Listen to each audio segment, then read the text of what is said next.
Well, hello everyone and welcome back to another theme park obsession video. My name is Dylan and thank you so much for tuning back into the channel. Today I am back at Disneyland to give you some park updates and of course some updates from downtown Disney and the Disneyland Hotel. So how about you and I dive right in.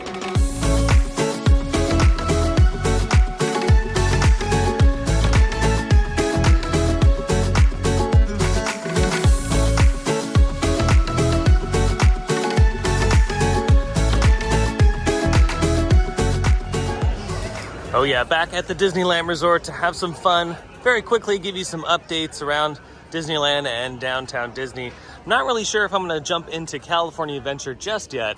Still determining that, but nonetheless, we're gonna have some fun. So let's just dive right into it. Let's walk through the right tunnel today. I've been usually doing the left, but let's give the right some love. And at the time of making this video, it is Thursday and the park's not too busy, at least on Main Street, but things can change. I'm gonna head over to the wait time board because that will tell me for sure if the park is busy or not. Okay, let's see what's going on over here. So Astro Orbiter, 10 minutes. Let's see, Disneyland Railroad, 10. Peter Pan's Flight, 30. Okay, not too bad. Pirates of the Caribbean, 20. So pretty much a 5-minute wait.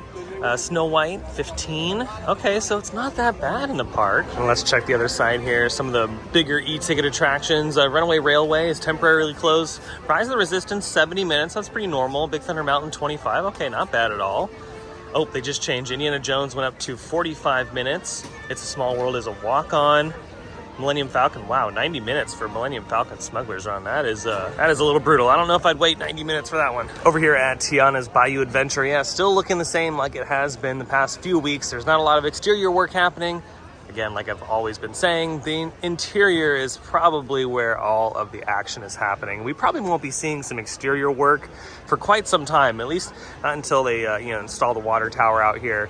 But for right now, it's going to be looking like this for a while. Now I've made my way into Galaxy's Edge, and look at this. There's like no queue out here. There's absolutely nobody except for those two folks that are walking into the cave right now. So let me check the wait time again because this is very interesting. Okay, it says 50 minutes, but everyone's going through the lightning lane. No one's going through the standby queue. So yep, there you go. Disney has royally convinced everyone that they need to purchase Lightning Lane and pay for all the rides. Now I'm kind of curious about Millennium Falcon, so let's head over there. Chewbacca is still messing around in here, by the way. Here in the marketplace, there's a little update at Cat Saka's Kettle. They have some new menu items. I believe it's a muffin and a new slush. Let's see what the menu says here. So we got the Valley Mix, we have some more mix, and then we have, of course, the popcorn. But yeah, I think there's another specialty item here. Yeah, it's a jelly fruit muffin and a Pula slush. I haven't tried any of those yet, but maybe on the next Disneyland video, I'll give those a try. Alrighty, Millennium Falcon Smuggler's Run, 60-minute posted wait time. Now, I'm kind of curious how long the standby is, so I'm gonna walk in real quick and just see where it stops. Alrighty, here we go. Now, the line is not out here. The Lightning Lane still is not out here either, but I'm still thinking that most people are using the Lightning Lane. And see, I don't know, I don't get it. The Lightning Lane, I don't like it. Oh, there's the Lightning Lane line right there. Oh yeah, see, there's nobody in here either. Okay, so there's the Lightning Lane line right there, all full, and then here's the end of the standby right in here. So not even a full queue. The Lightning Lane line is actually longer than the standby queue. Yeah, the Lightning Lanes have just completely destroyed normal standby queues at Disneyland. If no one bought Lightning Lane, the lines would go by very quickly. We saw this during the pandemic when the parks were open, especially out at Walt Disney World. They weren't using Fast Pass or Lightning Lane or any of that kind of stuff, and it was just normal standby queues. Nobody waited a very long time for any of the rides because a lot of the rides have really good capacity. Millennium Falcon Smuggler's Run, Rise of the Resistance, a lot of these big e-ticket rides have pretty good capacity, and even if you did not use the Lightning Lane, you wouldn't be waiting that long in any of these lines. But again, Disney has convinced people that they have to spend the $20 in order to skip this crazy long line, when in reality, there is no line. The normal queue is shorter than the Lightning Lane line. And the only reason why it's long is because they let in one group for every 100 Lightning Lane people. That's the only reason why the standby queue is long. And speaking of Genie Plus, they've added 2 more attractions to that list, or at least are going to add 2 more attractions to that list. Mickey Minnie's Runaway Railway, and then the Voyage of the Little Mermaid over at California Adventure.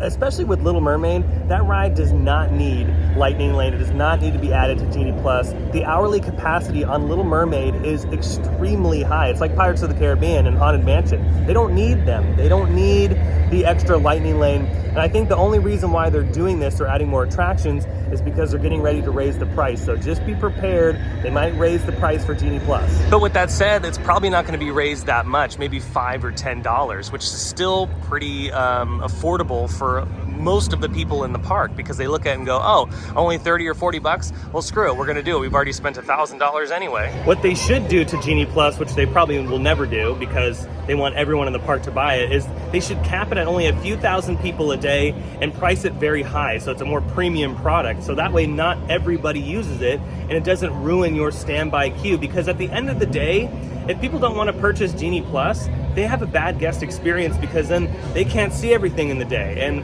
to me, that's not fair, especially when someone's paying just as much money as anybody else to get into the park.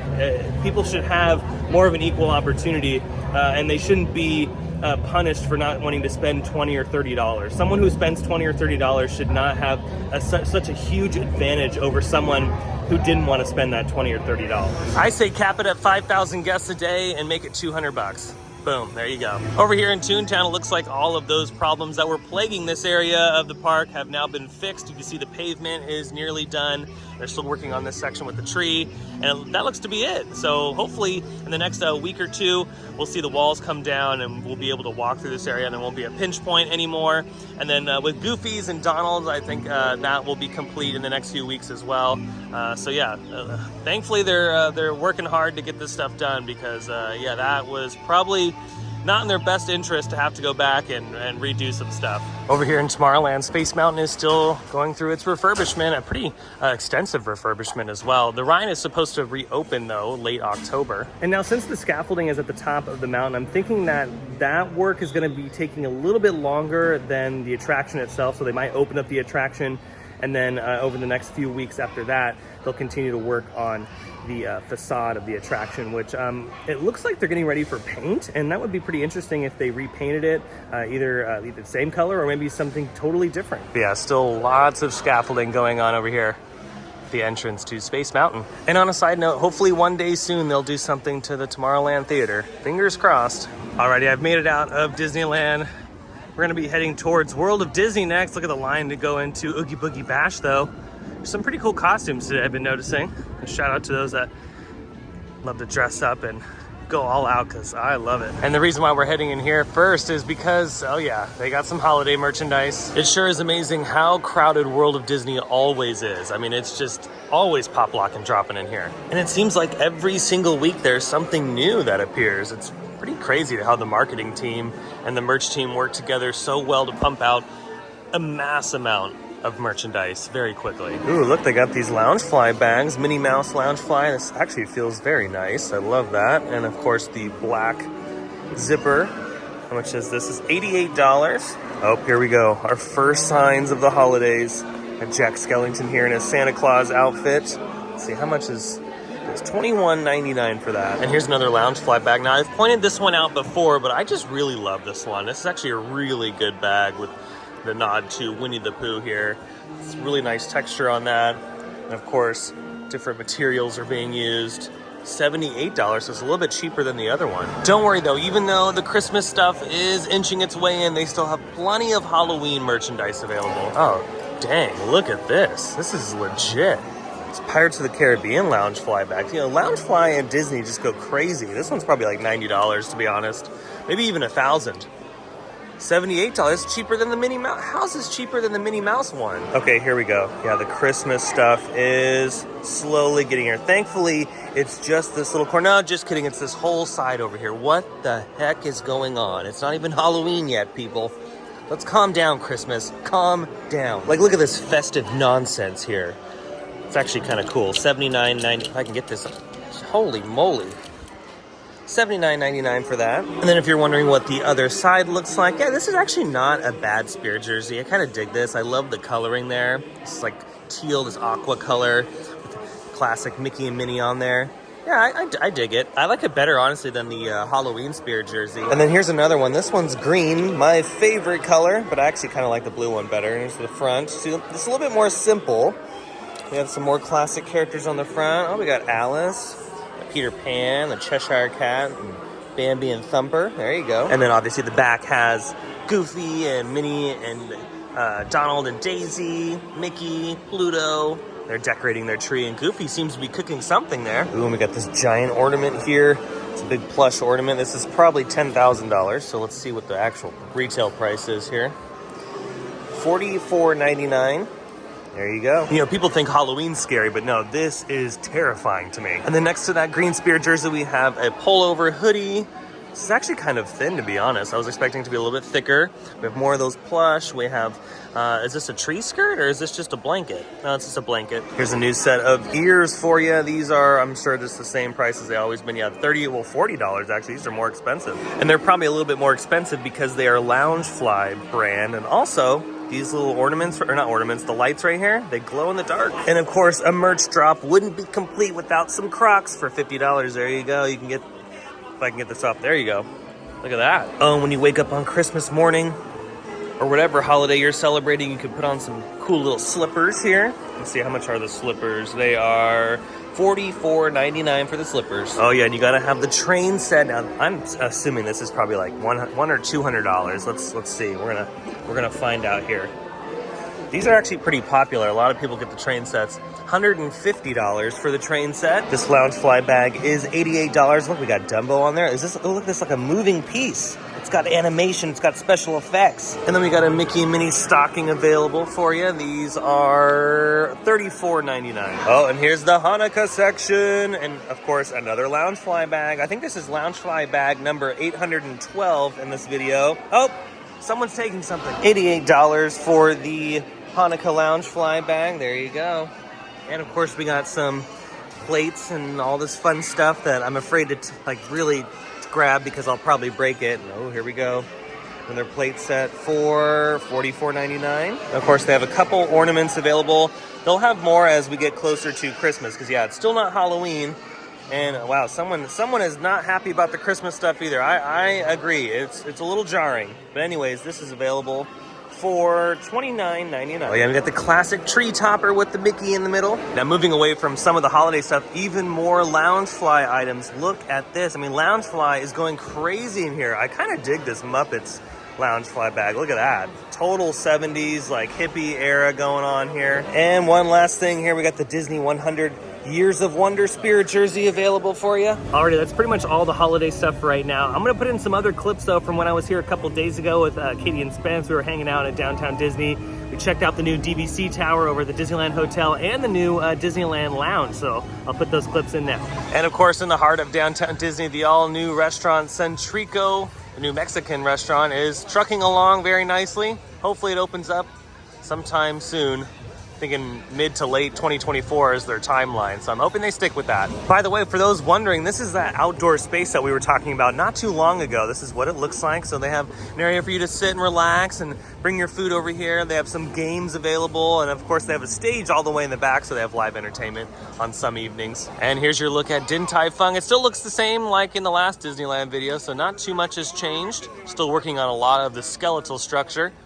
And then eventually this thing will all be closed up and they'll start working on the interior. Made my way to the Disneyland Hotel because, yeah, they've opened up a new little lounge over here. And of course, the new DVC Tower is officially open. And look at this, inside the Disneyland Hotel where the Steakhouse 55 restaurant was, they've opened up the lobby lounge.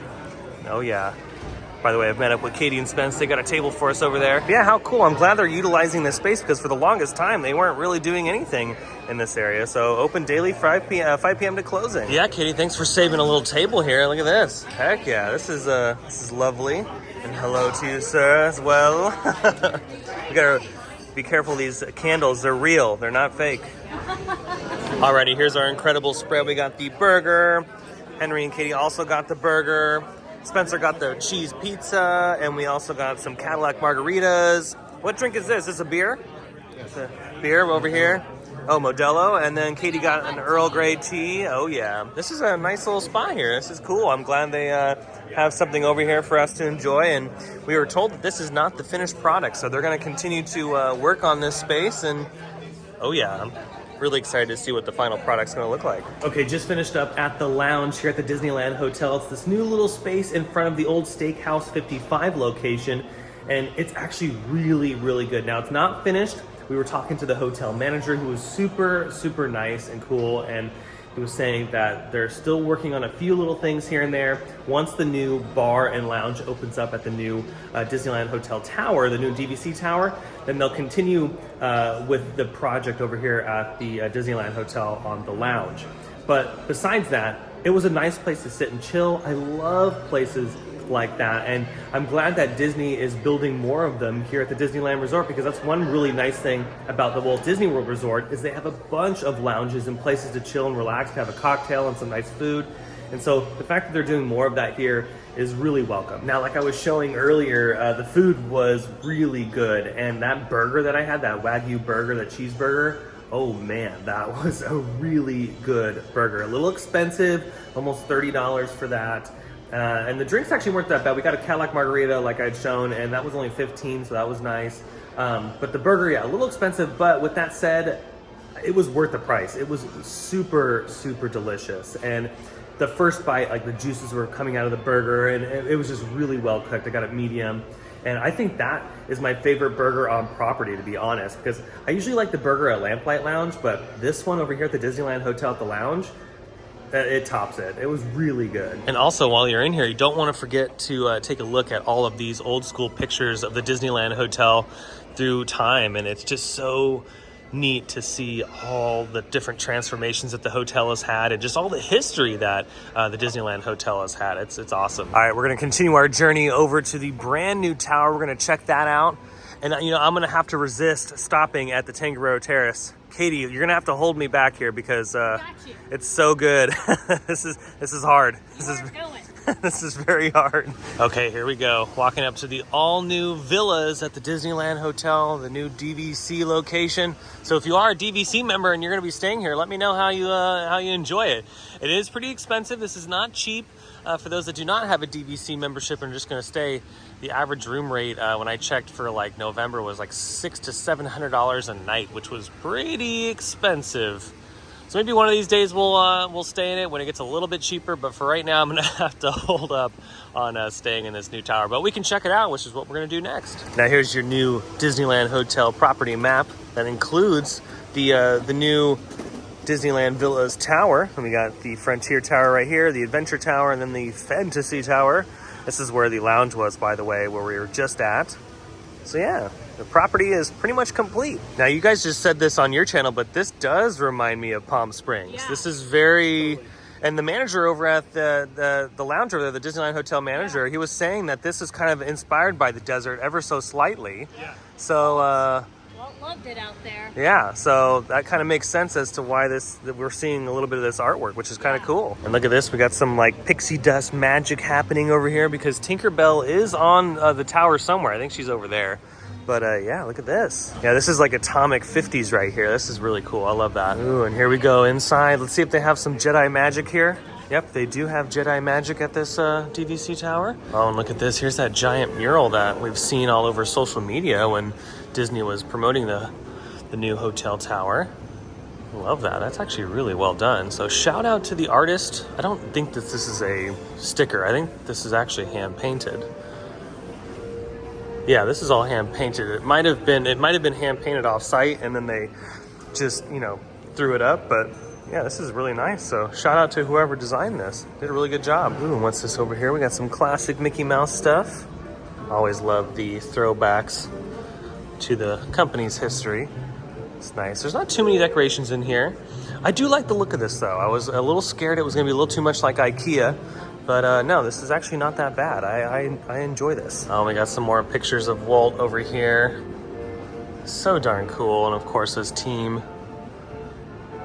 DVC, Disney Vacation Club. Oh, look, it's the Riviera, Florida. I still want to stay at that hotel too. Again, another pricey hotel property, but I actually do like the Riviera. It was a really nice place. I still want to try the restaurant there. I think it's Topolino at the very top of the hotel. We got some more vintage Mickey Mouse stuff right here and some paints and brushes. And I love this. This is like it's like a fire effect. I believe this is fog because it's not hot or anything. So this is like, it's almost like the Gideon's Bakehouse effect. If you've ever been to Gideon's Bakehouse at Disney Springs, it's Very much like that. Now, just to the right of the front entrance, they have this little area, and I'm assuming this is just kind of like a little lounging area, a hangout spot while you're waiting to check in. Again, really well done with the retro vibes and the old school kind of art, even back here. There's the pool. So yeah, this is a nice, actually a little quiet spot. Oh, here you go. Here's that giant colorful piece on the side of the building. Oh, and look at this. They have, let's see, Frozen 2013 storytelling through color. Oh, that's neat. Love that. And what's this one? The Jungle Book. Then we got Mulan. That's actually really cool. So that's what each of these sections is a movie. So we have Frozen on this one. We have the Jungle Book on this one, and then Mulan on that side. That's actually kind of cool. Yeah, fingers crossed I'll be able to do like a little staycation here. I've been wanting to, but unlike a lot of other creators that were invited out to the hotel here, no one talked about the price, except for like a few of us. And yeah, it is very expensive. The night that I checked, it was before the holidays and right after Halloween. It was like $600 to $700 a night for a standard room. The like those penthouse suites, the 3-bedroom suites, those were like almost $2,000 a night. So it is very, very expensive. But I'm hoping that some nights will be cheaper than others, especially after the holidays. So maybe after the holidays, before spring break, it'll kind of die down a little bit, and that way they'll lower the price. And if they do, then yeah, maybe we'll do a little staycation here at the Disneyland Hotel. And then right outside here's the pool area. That's what the pool looks like. This is the children's play area. This is a nice nod to Steamboat Willie here. And this is kind of a cool effect up here in the front of the boat. The water pulsing like Mickey's cruising through waves. And here's the other side of the tower, and the tower kind of tapers down off towards the street over here. There's also a gym in there, which is nice. And then here is the main pool. Now, obviously this is not as big as the pool over on the other side, but hey, for those staying in this tower that just want to have this pool, there you go. And before we wrap it up, it looks like they're still working on the outdoor bar in this area, and this is what it will look like once it's complete. I'm sure you can get a bunch of tasty new treats. Of course, cocktails here. And as we finished up with the lounge, we went over to get some dessert, and we tried the beignets over at the Jazz Kitchen. Now, I've never had the beignets, so this was definitely a treat, and they are very, very good. They're about as close as you're gonna get to what you can get out in New Orleans. The beignets inside Disneyland are not even close to what you can get at downtown Disney or in the heart of New Orleans in Louisiana. So yeah, definitely give the ones at the Jazz Kitchen a try. I also picked up the Banana Foster's beignets, and those were so darn good. I mean, totally addicting. You have to watch yourself because those can be very deadly. And then also we went over to Salt and Straw to try one of the Halloween flavors. That's the matcha green tea ice cream with bugs in it. And yeah, I was definitely not a fan of the bug texture in the matcha ice cream. That was not very good at all. I would probably never get that ever again. That was a one and done. But hey, I'm glad I tried it. To the bugs. It's Halloween. Cheers. Oh, I just got like a... It's so gross. The matcha is good. The matcha's good, but it's the bug. The bug's not so good. And there's actually like bug juice that's kind of squirting into the matcha. Yeah, it's not It's not good. Yeah. Would you ever eat that again? No. Well, I think that's going to do it for today's very quick trip to the Disneyland Resort. I hope you enjoyed it. If you did, go ahead and smash the thumbs up button. And if you're new to the channel and you love these videos from Disneyland or some of your other favorite theme parks, consider subscribing because I have brand new videos every single week. Be sure to check out my socials by following the links down below in the description. But until the next video, I hope you have a beautiful day, morning, evening, whatever it is. I'll see you next time in the parks. Bye.